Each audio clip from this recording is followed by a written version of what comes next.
আসসালামু আলাইকুম প্রিয় শিক্ষার্থী বন্ধুরা, আশা করছি সকলে ভালো আছেন। আজকে আপনাদের ইংরেজি গ্রামারের অত্যন্ত গুরুত্বপূর্ণ টপিক ন্যারেশন, সেটি নিয়ে আমাদের আজকের দ্বিতীয় পর্ব। এই দ্বিতীয় পর্বের ক্লাসে আপনাদের সবাইকে শুরুতেই অনেক বেশি স্বাগতম।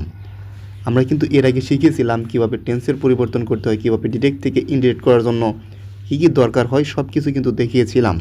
আজকের ক্লাসে আমরা যে ন্যারেশনের বাকি অংশটুকু আছে সেটুকু শেখার চেষ্টা করব। আমরা এখন দেখব অ্যাসার্টিভ সেন্টেন্সের ক্ষেত্রে স্ট্রাকচারগুলো কী কী, মানে ডিরেক্ট থেকে ইনডিরেক্ট করতে গেলে কী কী পরিবর্তন হয়। সাধারণত সেইটের পর যদি আপনার ইনভার্টেড কমা থাকে বা তারপর যে একটা কমা থাকে সেইটা উঠে গিয়ে আপনার ইনডিরেক্ট সেন্টেন্সের ক্ষেত্রে সেইটের পর দ্যাট হবে। কী হবে? দ্যাট হবে। এটা ভালো করে মনে রাখবেন। এক্সাম্পল হিসেবে যদি আমরা একটা বাক্য দেখি তাহলে আমরা দেখতে পাবো এখানে বলা হয়েছে he said I know the answer. সে বলল আই নো, আমি জানি, দ্য অ্যান্সার, উত্তরটি আমি জানি। তাহলে এটা আমরা ইনডিরেক্ট করব কিভাবে? প্রথমে হি সেইড যা আছে তাই থাকবে, তারপরে কমা, কমা উঠে ইনডিরেক্টে কী হবে? অবশ্যই দ্যাট হবে। এরপর আই আছে, আই থাকলে তার মানে কি ফার্স্ট পারসন। ফার্স্ট পারসন কী অনুযায়ী পরিবর্তন হয়? আমাদের কিন্তু প্রথম যে পর্ব সেইখানে কিন্তু আমরা দেখিয়েছি এইটা সাবজেক্ট অনুযায়ী। সাবজেক্ট কি? হি, তার মানে থার্ড পারসন কিন্তু কোনো পরিবর্তন হবে না, হি আছে, হিটা এখানে বসাবো। এরপর বলেছিলাম কিভাবে টেন্সের পরিবর্তন হয়। এইটুকু যদি মানে ইনভার্টেড কমার ভেতরে যদি আপনার প্রেজেন্ট ইনডিফিনিট হয় তাহলে কী হবে? পাস্ট ইনডিফিনিট কিন্তু হবে। তাহলে নো নিউ হবে কিন্তু ভার্বের 2 নম্বর ফর্ম। আর দ্য অ্যান্সার, এটা তো দ্য অ্যান্সার যা আছে তাই থাকবে, এটা কোনো পরিবর্তন হবে না। অর্থাৎ এখানে কমার পরিবর্তে দ্যাট হলো। আর হচ্ছে আপনার এই সাবজেক্টটা মানে আর কি রিপোর্টেড স্পিচের ভেতরে যদি আপনার যে প্রথম যে সাবজেক্টটা থাকবে এই সাবজেক্টটা কিন্তু কী হবে? বাইরের যে সাবজেক্টটা আছে এইটা কিন্তু অনুযায়ী হবে। যদি আপনার ফার্স্ট পারসন থাকে, যেহেতু ফার্স্ট পারসন আছে অবশ্যই সাবজেক্ট অনুযায়ী হয়েছে, হি ছিল হি হয়েছে। এরপর যদি আমরা দেখি ইন্টারোগেটিভ সেন্টেন্সের ক্ষেত্রে কী কী পরিবর্তন হবে যদি আমরা ডিরেক্ট থেকে ইনডিরেক্ট করতে চাই। প্রথমেই হচ্ছে সেইড থাকলে এর পরিবর্তে আস্কড হবে, কারণ আমরা প্রশ্ন করতেছি, ইন্টারোগেটিভ, অবশ্যই আস্কড হবে। আর এখানে কমাটা উঠে গিয়ে হবে হচ্ছে আপনার ইফ, ইফ হয়। তবে যদি মানে হোয়ার, হোয়াট, ডব্লিউস কোয়েশ্চেন থাকে তাহলে কোনো কিছু হবে না, এখানে কোনো কিছু হবে না, ইফ হবে না আর কি এক কথায় কমা উঠে গিয়ে। আমরা একটু এক্সাম্পল দেখলেই বুঝতে পারবো। চলুন আমরা এক্সাম্পল দেখি। আর এখানে বাক্যটা কী হবে? অ্যাফার্মেটিভ হবে। কেন? কারণ যখন সে নিজে বলবে তখন সে প্রশ্ন করবে, কিন্তু ওই কথাটা যখন আমি বলবো তাকে তখন সেটা কিন্তু কি? অ্যাফার্মেটিভ হবে। এটা মনে রাখবেন। যেমন he said are you happy, তুমি কি খুশি? তো হি আস্কড হবে, এই সেইডের পরিবর্তে কী হলো? আস্কড। আর এই যে কমা উঠে এখানে কী হবে বলছিলাম? ইফ হবে। তারপরে ওইখানে কিন্তু প্রশ্ন করেছে তুমি কি খুশি বা তুমি কি সুখী, কিন্তু যখন আমি এটা করব তখন আমি কিন্তু তাকে জিজ্ঞাসা করছি, মানে সে বলল ইফ আই ওয়াজ হ্যাপি, মানে আমি কি খুশি, এটা আর কি বলছে। কিন্তু আমি যখন এটাকে আবার ইনডিরেক্ট করব তখন কিন্তু মানে সে বলছে যে কি আমি খুশি। তো যখন এটা যখন পরোক্ষভাবে বলবে তখন হি আস্কড হবেই, কমার পরিবর্তে ইফ হলো। আর এটা কি? আমি খুশি, তাহলে কি আমি খুশি ছিলাম। তো এটা কী হবে? যেহেতু আর ইউ হ্যাপি, এটা কোন টেন্স? অবশ্যই প্রেজেন্ট ইনডিফিনিট। তাহলে এটা কী হবে? এটা অবশ্যই যখন ইনডিরেক্ট করব তখন কিন্তু পাস্ট ইনডিফিনিট হবে। আর পাস্ট ইনডিফিনিটের ক্ষেত্রে সাধারণ যে স্ট্রাকচার সাবজেক্ট, ওয়াজ, ওয়ার, যদি ইনডিরেক্ট করতে যাই সাবজেক্ট প্লাস ভার্বের টু প্লাস অবজেক্ট। এই তো কথা। তাহলে কি এইখানে কিন্তু যদি আমরা অ্যাফার্মেটিভ অনুযায়ী স্ট্রাকচার যদি সাজাই তাহলে এখানে আই হবে, কারণ এখানে কিন্তু ইউ বলছে, ইউর পরিবর্তে কিন্তু কী হবে? আই, মানে আমি কি খুশি সেটা কি জিজ্ঞাসা করছে, তো আই। তারপর এখানে আর কিন্তু হবে না, আয়ের পর সাধারণত ওয়াজ হয়, কারণ ফার্স্ট পারসন মানে ফার্স্ট পারসন সিঙ্গুলার যদি হয় তাহলে অবশ্যই কী হবে? ওয়াজ হবে। আর থার্ড পারসন সিঙ্গুলার হলেও আয়ের সাথে কী হয়? ওয়াজ হয়। তারপরে হ্যাপি আছে, হ্যাপি হবে, ব্যাস, এখানে আর কোনো পরিবর্তন হবে না। আমরা যদি পরের মানে সেন্টেন্সটা দেখি তাহলে আরও ভালো করে আমরা বুঝতে পারবো। এইখানে কি বলা হয়েছে? এখানে বলা হয়েছে he said where do you live, সে বলল তুমি কোথায় বাস করো। তাহলে হি সেইড, এই সেইডের পরিবর্তে যখন আমি ইনডিরেক্ট করবো তখন আস্কড হবে, এটা কোনো সমস্যা নাই। এরপরে কিন্তু আমি বলেছিলাম যদি ডব্লিউএস কোশ্চেন থাকে তাহলে কী হবে না? ইফ হবে না, সরাসরি হোয়ারটা আপনি বসিয়ে দিবেন। ডু ইউ লিভ কোন টেন্সে আছে? প্রেজেন্ট ইনডিফিনিট টেন্সে আছে, এটা খালি কি পাস্ট ইনডিফিনিটে দিবেন।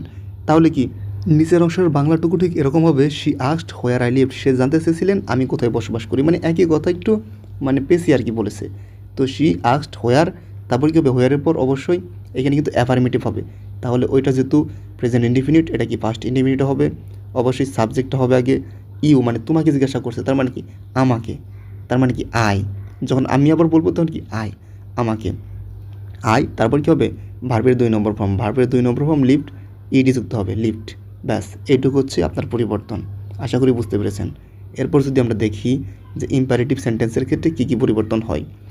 সেইড থাকলে এর পরিবর্তে বেশ কিছু হয়, যেমন হচ্ছে অর্ডার্ড, রিকোয়েস্ট, অ্যাডভাইস। অর্ডার মানে কি, যদি আদেশ করা বোঝায় অর্ডার হবে। রিকোয়েস্ট করা হবে কখন, যখন অনুরোধ করা বোঝাবে। অ্যাডভাইস হবে কখন, যখন উপদেশ দেওয়া বোঝাবে। সাধারণত এই তিনটাই হয়, আরও আছে দুই একটা, কিন্তু সাধারণত এই তিনটাই ব্যবহৃত হয়। আমরা যেহেতু শর্টকাট মানে আর কি শর্টকাট টেকনিকে শেখাচ্ছি, সেই জন্য যত শর্টকাটে শেখানো যায় এবং যা যা গুরুত্বপূর্ণ শুধু সেগুলো যেন শেখানো যায়, সেই জন্য আমরা চেষ্টা করছি। স্ট্রাকচার কি, 2 প্লাস ভার্বের 1, এখানে কিন্তু 2 প্লাস ভার্বের 1 হবে। কি উঠে, সেটা হচ্ছে কমা ওঠে। আমরা দেখি তাহলে আমরা আরও বুঝতে পারবো। Teacher said do the work, শিক্ষক বলল কাজটি করো। তাহলে অবশ্যই প্রথমে ভার্ব আছে, মানে ইনভার্টেড কমার ভিতরে, অবশ্যই এটা কি ইম্পারেটিভ সেন্টেন্স। তো টিচার বলল কাজটি করো, এটা কি আদেশ করেছে না? তাহলে কী হবে, টিচার অর্ডার্ড। যে কমা উঠে কী হবে, টু হবে, কিন্তু টু এর পরে যে ডো আছে ডোই থাকবে, দ্য ওয়ার্ক আছে দ্য ওয়ার্কই থাকবে, কোনো পরিবর্তন হবে না। কারণ কি, টু এর পর কিন্তু ভার্বের 1, এই জন্য ডো আছে ডো থাকবে। আবার যদি দেখি এখানে বলেছে mother said please help me, আমাকে সাহায্য করো। কি করেছে, অনুরোধ করেছে না? প্লিজ মানে কি, প্লিজ দ্বারা কী করা হয়, অনুরোধ করা হয়। তাহলে মাদার রিকোয়েস্টেড তারপরে কী হবে, টু হবে এই কমার পরিবর্তে। তারপরে প্লিজটা কিন্তু এখানে আর হবে না, কারণ প্লিজ অনুরোধ করে এগুলো কিন্তু হবে না, প্লিজ বা কাইন্ড লিখলে হয় না, টু হবে। তারপরে হেল্প হার, মানে তার মা যেহেতু বুঝেছে হার, তাকে সাহায্য করার কথা বলা হয়েছে, সেহেতু এখানে কী হবে, মি হবে না, কিন্তু হার হবে, কারণ তার মা এই কথা কিন্তু বলেছে।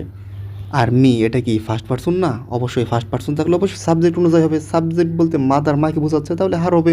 মেয়েদের ক্ষেত্রে তো হারই হয়। এরপর যদি আমরা দেখি অপটেটিভ সেন্টেন্স, এখানে কী কী পরিবর্তন হয়। এখানে উইশ বা প্রে বোঝালে এইভাবে পরিবর্তন হবে। একটা এক্সাম্পল দেখালে আপনারা বুঝতে পারবেন।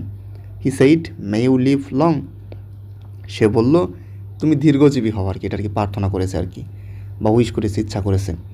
তো হি সেইড, তাহলে কি প্রেইড, যেহেতু প্রার্থনা করেছে প্রেইড, সেইটার পরিবর্তে কী হবে, প্রেইড হবে।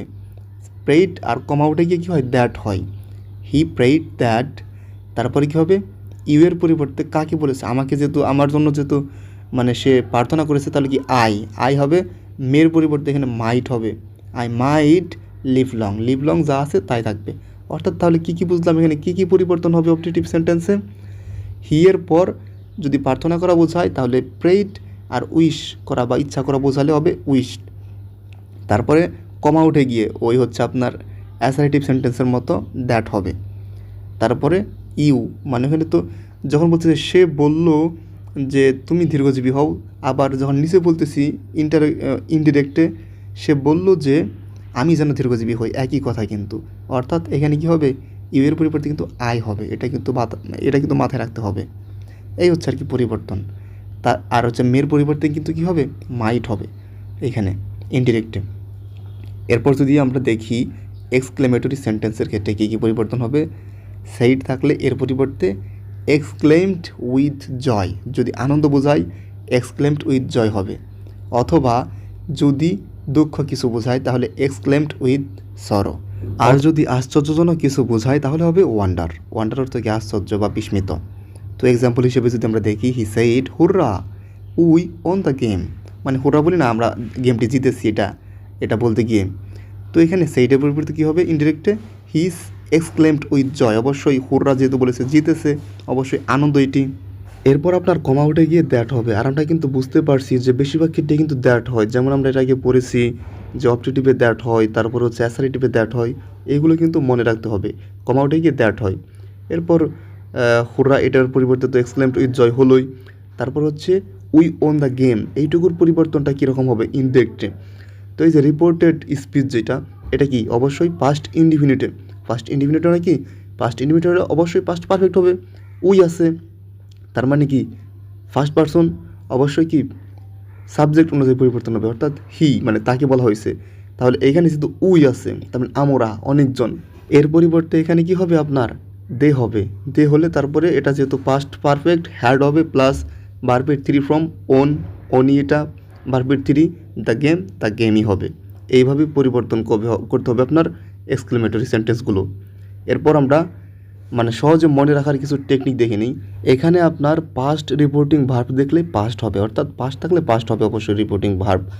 আর কোয়েশ্চেন থাকলে আস্ট হবে, অর্ডার বোঝালে অর্ডার্ড হবে, ইডে কিন্তু যুক্ত হবে। আর কোটেশন উঠবে, এটার পরিবর্তে দ্যাট অনেক সময় বসবে, বেশিরভাগ ক্ষেত্রে দ্যাটই কিন্তু বসে। শুধু আপনার পড়েছি ইন্টারগেটিভের ক্ষেত্রে কী হয়, ইফ হয়, তাই না, ওই কোটেশনটা উঠে। তো এরকম দু একটা একটু চেঞ্জ আছে, সেটা দেখে নেবেন। এরপর হচ্ছে আমরা যদি কিছু কমন ইরোর দেখে নিই, যেমন he said that I am happy, সে বললো যে আই অ্যাম হ্যাপি, আমি খুশি। তো এটা কী হবে, হি সেইড দ্যাট, এটা কিন্তু কি আইটা কী অনুযায়ী পরিবর্তন হবে, হি অনুযায়ী, তাহলে কি হি সাবজেক্ট অনুযায়ী পরিবর্তন হবে না, হি অ্যাম আছে তার মানে কি প্রেজেন্ট ইনডিফিনিট, পাস্ট ইনডিফিনিট হবে, ওয়াজ হবে, হি ওয়াজ হ্যাপি হবে। তারপরে হি টোল্ড দ্যাট হি ওয়াজ ইল, সে বলল যে সে অসুস্থ ছিল। তাহলে হি টোল্ড আছে, সে বলার ক্ষেত্রে কিন্তু এখানে কী হয়, অবশ্যই সেইড হয়, টোল্ড কিন্তু হয় না, এটা ভালো করে মাথায় রাখবেন। তো দ্যাট হবে, তারপরে এখানে হি আছে, এখানে হি হবে, কারণ হচ্ছে আপনি যদি থার্ড পার্সন থাকে তাহলে কোনো পরিবর্তন করার দরকার নেই। হি আছে হি থাকবে, ওয়াজ আছে ওয়াজই হবে, এবং ইল আছে ইলি হবে। এরপর আমরা কিছু প্র্যাকটিসে চলে যাব, সরাসরি প্র্যাকটিস করে আমরা আজকে ক্লাসটি শেষ দিব। তো শুরুতে দেখুন, শুরুতে কি বলা হয়েছে, he said I am tired. আগে সেন্টেন্সটি চিনুন, অবশ্যই কি অ্যাসারেটিভ সেন্টেন্স। হি সেইড, সে বলল, আই অ্যাম টায়ার্ড, আমি ক্লান্ত। তাহলে হি সেইড, এটা তো কোনো পরিবর্তন হবে না, যা আছে তাই। কমা উঠে গিয়ে কী হবে, দ্যাট হবে। আই আছে, অবশ্যই ফার্স্ট পার্সন থাকলে সাবজেক্ট অনুযায়ী পরিবর্তন হবে। হি আছে তার মানে হি হবে। তারপরে আই অ্যাম টায়ার্ড, অবশ্যই প্রেজেন্ট ইনডিফিনিট টেন্স, তাহলে কী হবে, পাস্ট ইনডিফিনিট টেন্সে হলে হি এর পর কী হয়, ওয়াজ নাকি ওয়ার, অবশ্যই ওয়াজ হবে।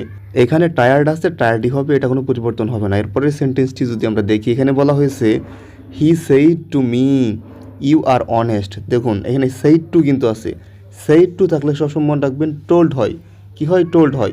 তাহলে কী হবে, he told me that, comma উঠে গিয়ে কী হবে, দ্যাট হবে, কারণ এটা assertive sentence. You are honest, এটাও কি প্রেজেন্ট ইনডিফিনিট টেন্সে, তাহলে কি ইউ আছে, ইউ থাকলে কিন্তু মানে সেকেন্ড পার্সন থাকলে অবজেক্ট অনুযায়ী পরিবর্তন হবে। তাহলে মি অনুযায়ী কাকে বলছে, আমাকে বলছে। আর মিয়ের যে এখানে অবজেক্টটা, এটা সাবজেক্টিভ ফর্ম, এখানে কী হবে, দ্যাটের পর তো এটা সাবজেক্ট হিসেবে ব্যবহৃত হচ্ছে, তাই না, কারণ হি টোল্ড মি এটা একটা অংশ, দ্যাটের পর আই ওয়াজ অনেস্ট এটা একটা অংশ, এখানে কিন্তু আইটা সাবজেক্ট, তাহলে আই পর কী হবে, অবশ্যই আয়ের সাথে ওয়াজ হয়, পাস্ট ইনডিফিনিট টেন্সে পরিবর্তন হবে না, এইটুকু, আই ওয়াজ অনেস্ট, ব্যাস এইটুকু। এরপর যদি বলি ফাদার সেইড, বাবা বললো ওপেন দ্য ডোর, দরজাটি খোলো, তাহলে অবশ্যই এটা কি আদেশ করেছে না, অর্ডার করেছে না, অবশ্যই ইম্পারেটিভ সেন্টেন্স। তাহলে ফাদার অর্ডার্ড টু, আর এই যেখানে কিন্তু কমা উঠে গিয়ে কী হবে, ইম্পারেটিভ সেন্টেন্সে টু হয়, কিন্তু ওপেন দ্য ডোর, এই খালি লিখে ফেলবেন, ব্যাস। খালি টু এর পর ভার্বের ওয়ান, মানে ওপেন আছে ওপেনই হবে, এটা কোনো পরিবর্তন হবে না, এই তো কথা। এরপর যদি আমরা দেখি, he said where do you live, তুমি কোথায় বসবাস করো, অবশ্যই এটা কোন টেন্সে আছে, অবশ্যই আপনার ইন্টারোগেটিভ সেন্টেন্সে আছে। তাহলে হি সেইড হবে না, আস্ট হবে, অবশ্যই আস্ট হবে, কারণ প্রশ্ন করেছে, জিজ্ঞাসা করেছে। আর যখন হোয়ার ডব্লিউএস কোয়েশ্চেন থাকবে তখন কিন্তু ইফ হয় না, যখন টু বি ভার্ব সামনে থাকে তখন কিন্তু আপনার ইফ হয়। যেমন হচ্ছে আপনার আর, ওয়াজ, ওয়ার, হ্যাড, এগুলো যদি থাকতো সামনে, এগুলোতে যদি প্রশ্ন করতো তাহলে আপনার ইফ হতো। আর ডব্লিউএস কোয়েশ্চেন থাকলে কোনো কিছু পরিবর্তন হবে না, হোয়ার আছে হোয়ার। এরপর কি ডু ইউ লিভ, কোন টেন্সে আছে, প্রেজেন্ট ইনডিফিনিট, এটা আমরা পাস্ট ইনডিফিনিট করব। পাস্ট ইনডিফিনিট করতে হলে, আর এটা কিন্তু যখন প্রশ্ন করবো নিচে তখন কিন্তু কি এটা কিন্তু অ্যাসার্টিভ সেন্টেন্সটা হবে এটা। তাহলে কি আই লিভড, পাস্ট ইনডিফিনিটের ক্ষেত্রে কি সাবজেক্ট প্লাস ভার্বের টু, তাই না, আই লিভড হবে। এরপর দেখুন, he said hurrah we won, আমরা জিতেছি। তাহলে সে বললো, অবশ্যই কি হুররা তার মানে কি অবশ্যই জয়, একটা জয় পেয়েছে, আনন্দ পেয়েছে। হি এক্সক্লেমড উইথ জয় হবে, কী হবে, হি এক্সক্লেমড উইথ জয়। তারপরে কমা উঠে গিয়ে দ্যাট হয়, বলেছি বেশিরভাগ ক্ষেত্রে দ্যাট হয় আপনার, he exclaimed with joy that. তারপর কী হবে, উই তার মানে কি ফার্স্ট পার্সন আছে, সাবজেক্ট অনুযায়ী পরিবর্তন হবে। তাহলে কি তারা জিতেছে, একজন জিতেছে, অনেকজন জিতেছে, তাহলে কী হবে, দে। আর এটা কিন্তু উই ওন, এটা কিন্তু কোন টেন্সে ছিল, অবশ্যই পাস্ট ইনডিফিনিট। পাস্ট ইনডিফিনিট থাকলে কী হবে, পাস্ট পারফেক্ট হবে। তাহলে দে হ্যাডের পর কি ভার্বের থ্রি ফর্ম, ওন, এটা তিনটা ফর্মই কিন্তু প্রায় একই, তাই না। তো he exclaimed with joy that they had won, এরকমভাবে সেন্টেন্সটি সাজাতে হবে সুন্দর করে। আশা করছি বুঝতে পেরেছেন। আমাদের ভিডিওটি ভালো লেগেছে, ন্যারেশন নিয়ে যা কথা ছিল সব বলার চেষ্টা করেছি। তারপর যদি কোনো প্রশ্ন থাকে অবশ্যই আমাদের কমেন্টে প্রশ্ন করতে পারেন, আমরা উত্তর দেওয়ার যথাসাধ্য চেষ্টা করব। আর যেখানে যেখানে সমস্যা সেটা নিয়ে অবশ্যই প্রশ্ন করবেন। তো সবাই ভালো থাকবেন, সুস্থ থাকবেন, আর আমাদের চ্যানেলটি সবাই সাবস্ক্রাইব করবেন। আসসালামু আলাইকুম।